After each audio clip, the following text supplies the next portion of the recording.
अंतिम ईश्वरीय पुस्तक कुरान के चैप्टर नंबर 4 के सेंटेंस नंबर 51 में बताया गया, क्या तुमने नहीं देखे ऐसे लोग जिनको अपौरुषीय ग्रंथ भाग्य से मिले थे। ये लोग दो प्रकार के हैं, एक वे जिनको कुरान से पहले की आसमानी किताबें मिली, दूसरे वे जिनको कुरान मिला। इन दोनों के बारे में बताया गया, किताब पाने के बाद भी वे अंधविश्वास करते हैं और अल्लाह के अलावा या अल्लाह के साथ दूसरों में भी ईमान रखते हैं। कुरान से पहले की किताबें रखने वाले और कुरान रखने वाले दोनों लोगों में ऐसे लोग मौजूद हैं।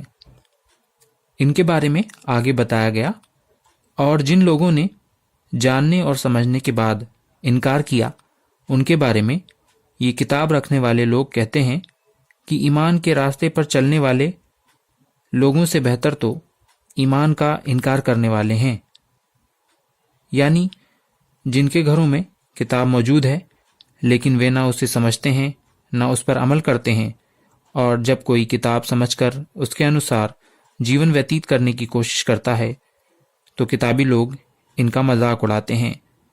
अगर आप कुरान अपनी भाषा में समझकर पढ़ें और उस पर अमल भी करने लगें तो बहुत जल्द इस आयत का मतलब आपकी आंखों के सामने प्रैक्टिकल के रूप में आ जाता है, जब किताब सरों के ऊपर रखने वाले लोग आपको उन लोगों से बदतर घोषित कर देंगे जिन्हें खुद किताबी लोग काफिर समझते हैं।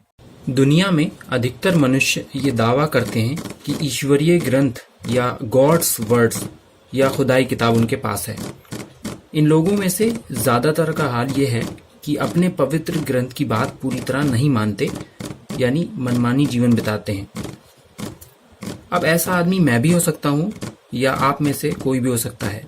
ये हर कोई खुद ही आसानी से पता कर सकता है कि उसका क्या हाल है। तो अब ऐसे लोगों के बारे में सुने कुरान के अध्याय 4 का वाक्य नंबर 52।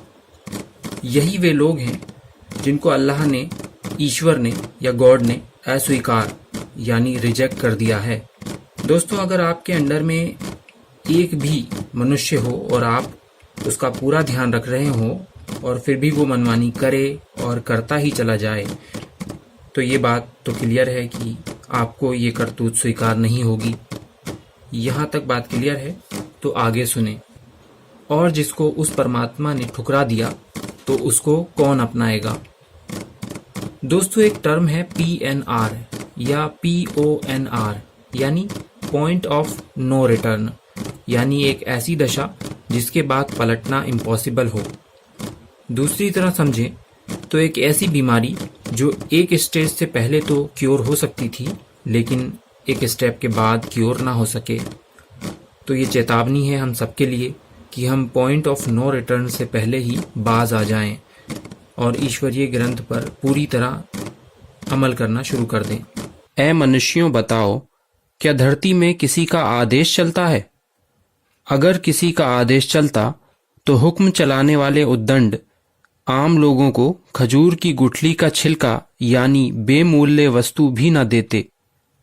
इस आयत को हम 3 प्रकार से समझ सकते हैं। एक ये सत्य है कि इस संसार में सिर्फ एक ईश्वर का आदेश चलता है और ये बात लोग समय समय पर कहते ही रहते हैं। दूसरे ये कि अगर किसी उद्दंड को इस धरती की हुकूमत मिल जाए तो वो लोगों का जीवन दूभर कर देगा, जैसा कि हर आदमी ये जानता है कि सरकार अपने विरोधी लोगों के साथ हमेशा से ही क्या व्यवहार करती रही है और ये आज भी जारी है। तीसरे ये कि अगर किसी को इस धरती की हुकूमत मिल जाए तो उसे मानव कल्याण के काम करने चाहिए, ना कि इंसानों को शोषित करना चाहिए, क्योंकि इतिहास में ऐसा भी होता रहा है कि जब जब जुल्म बढ़ता गया तो तब तब आखिरकार जालिम मिट गए हैं और जालिमों के नाम लेवा भी। वाक्य नंबर 54 में कहा गया है, लोगों को अल्लाह ने अपने विश्वव्यापी नियमों के आधार पर जो कुछ दिया है उससे कुछ लोग हसद करते हैं। उन्हीं नियमों के आधार पर हमने इब्राहीम अलैहिस्सलाम नाम के अपने एक संदेष्टा की संतान में से कुछ लोगों को अपनी किताब दी और जिससे उन्होंने बुद्धिमत्ता सीखी और जिसके आधार पर जब उन्होंने जीवन व्यतीत किया तो उन्होंने एक महान साम्राज्य भी स्थापित करने में सफलता प्राप्त की। इस वाक्य से हम 3 बातें समझ सकते हैं। एक ये कि किसी भी मनुष्य के पास जो कुछ है वो ईश्वर की कृपा है, और ये तो आम बुद्धि की बात है कि यह कृपा आललटप नहीं है। इसके लिए कुछ यूनिवर्सल नियम हैं जिनके आधार पर पालन करके कोई खुशनसीब बना है, कोई नियमों का उल्लंघन करके बदनसीब और कम नियमों का पालन करके कम नसीब।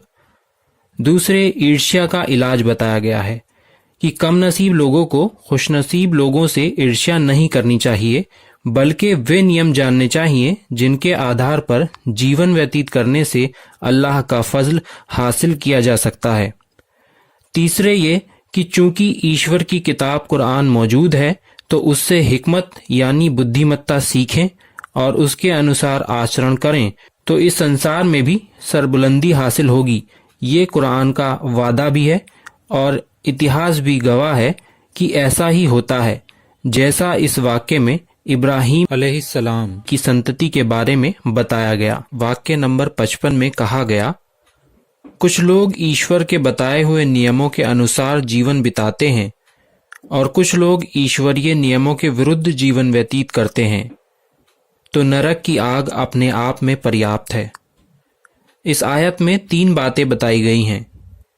एक ये कि कुछ लोग ऐसे होते हैं जो कुरान के नियमों को समझकर उसके नियमों के हिसाब से जिंदगी बिताते हैं, इसे ही ईमान लाना कहते हैं। दूसरे ये कि कुछ लोग ये जानने के बाद कि ईश्वरीय नियम क्या हैं, जानते बूझते अपने किसी निजी स्वार्थ या रुचि के कारणवश यूनिवर्सल नियमों के विरुद्ध जीवन यापन करते हैं।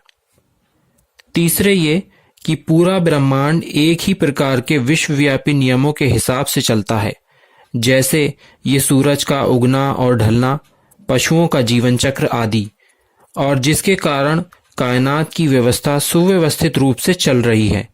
तो ईश्वर ये चाहता है कि जैसे उसके आदेश का पालन करने के नतीजे में यूनिवर्स में शांति है, तो उसी प्रकार मानव भी उसके आदेशों का पालन करे और शांति में जीवन गुजारे।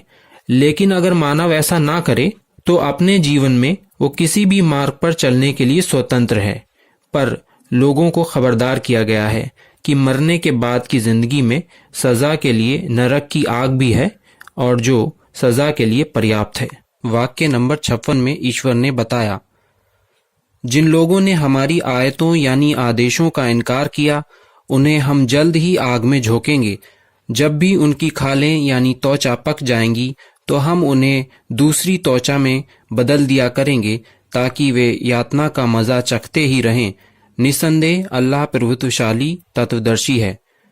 आइए इस वाक्य को हम जरा आज की वैज्ञानिक भाषा में थोड़ा विस्तार से समझते हैं। नंबर 1, जो लोग हमारे आदेश न जानते थे, फिर किसी स्रोत से उन्हें हमारे मार्गदर्शन के बारे में जानकारी मिल गई, पर उन्होंने हमारे आदेशों की जानते बूझते अवज्ञा की। या नंबर 2, जिन लोगों के पास हमारे आदेश मौजूद थे यानी जिनके पास कुरान मौजूद था पर उन्होंने उसे छुपाया और दूसरों को नहीं बताया, और ये दोनों बातें कुफ्र हैं और ऐसे लोग काफिर हैं। तो जिन्होंने कुफ्र किया तो जल्द ही हम उन्हें आग में फेंक देंगे। फिर हर बार जब उनकी त्वचा में मौजूद नोसिसेप्टर्स, जिनकी खोज 1906 में हुई, यानी पेन रिसेप्टर्स मतलब दर्द महसूस करने वाले अंग जलकर नष्ट हो जाएंगे और जिसके कारण उन्हें अग्नि में जलने पर कष्ट होना बंद हो जाएगा, तो हम उन्हें नई त्वचा दे देंगे ताकि वे सबसे भयंकर अजाब का दंड का मजा चखें।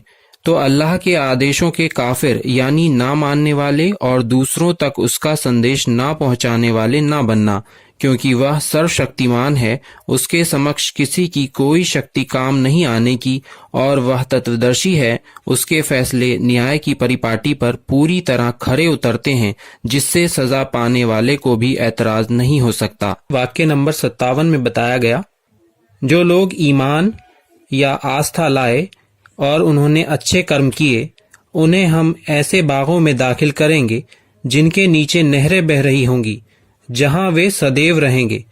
उनके लिए वहां पाक पवित्र जोड़े होंगे और हम उन्हें घनी छांव में दाखिल करेंगे।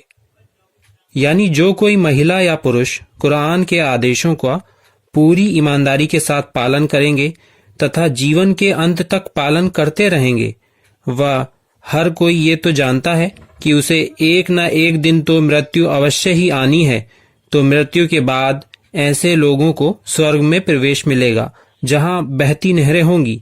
इस स्वर्ग में ये पवित्र पुरुष एवं महिलाएं अपने अपने पवित्र जीवन साथी के साथ घनी छांव में सदैव रहेंगे। वाक्य नंबर 58 में अल्लाह ने आदेश दिया, अमानतों को उनके हकदारों, उनके मालिकों तक पहुंचा दिया करो, और जब लोगों के बीच फैसला करो, जज बनो, तो न्यायपूर्वक फैसला करो। अल्लाह तुम्हें कितनी अच्छी नसीहत करता निर्देश देता है। निसंदेह अल्लाह सब कुछ सुनता देखता है। यानी तुम्हारे पास जिसकी जो भी चीजें अमानतें रखी जाया करें, उसे वक्त पर उनके मालिकों को जैसे का तैसा लौटा दिया करो। और जब भी तुमसे लोगों के बीच जज बनने के लिए कहा जाए, तो न्याय के साथ फैसला किया करो। अल्लाह तो तुम्हें हमेशा सबसे उत्तम, सबसे बेहतर आदेश निर्देश देता है। देखो, इन आदेशों का उल्लंघन करने से हमेशा डरना, क्योंकि ईश्वर तुम्हारी सारी बातें सुनता है, चाहे तुम चुपके से कहो, चाहे जोर से, अकेले में कहो या महफिल में, और वह तुम्हें हर वक्त देखता है। अंधेरे, उजाले, एकांत, भीड़, उसके लिए कोई रुकावट नहीं। आयत नंबर 59 में अपने आप को ईमान वाला कहने वाले लोगों को बताया गया कि किस तरह वे अपने अपने ईमान की जांच कर लें कि कहीं ईमान वाकई में अंदर है या बाहर निकल चुका है और उन्हें खबर भी नहीं है। कहा गया, ए ईमान लाने वालों, अल्लाह की आज्ञा का पालन करो और रसूल का कहना मानो, और उनका भी कहना मानो जो तुम में अधिकारी लोग हैं।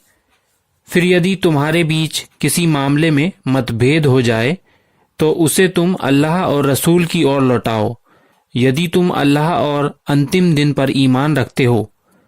यही उत्तम है और परिणाम की दृष्टि से भी अच्छा है। यानी ए ईमान लाने वाले लोगों, अल्लाह का कहना मानो और रसूल का कहना मानो, और तुम में से जो लोग अल्लाह की सही बात तुमको बताते हो, उनका कहना भी मानो। और अगर तुम्हें उनकी किसी बात से तनाज़ा हो जाए, इख्तिलाफ हो जाए, तो अगर तुम अल्लाह पर और आखिरत के दिन पर ईमान रखते हो, तो उनकी उस बात को कुरान की और रसूल की बातों की रोशनी में जांच लेना। फिर अगर बात सही हो तो मान लेना, और बात गलत हो तो उस बात को न मानना। ये तरीका सबसे बेहतर है, और आखिरकार अंजाम के लिहाज से भी ये तरीका सबसे बेहतर साबित होगा।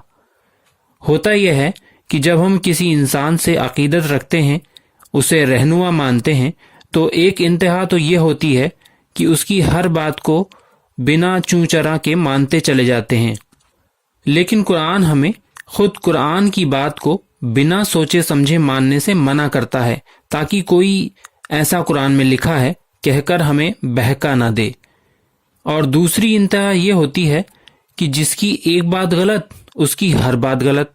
बल्कि होना ये चाहिए, जैसा कि इस आयत में बताया गया, किसी की कोई बात भी मानी जा सकती है, बस वह बात अल्लाह की बात से ना टकराती हो।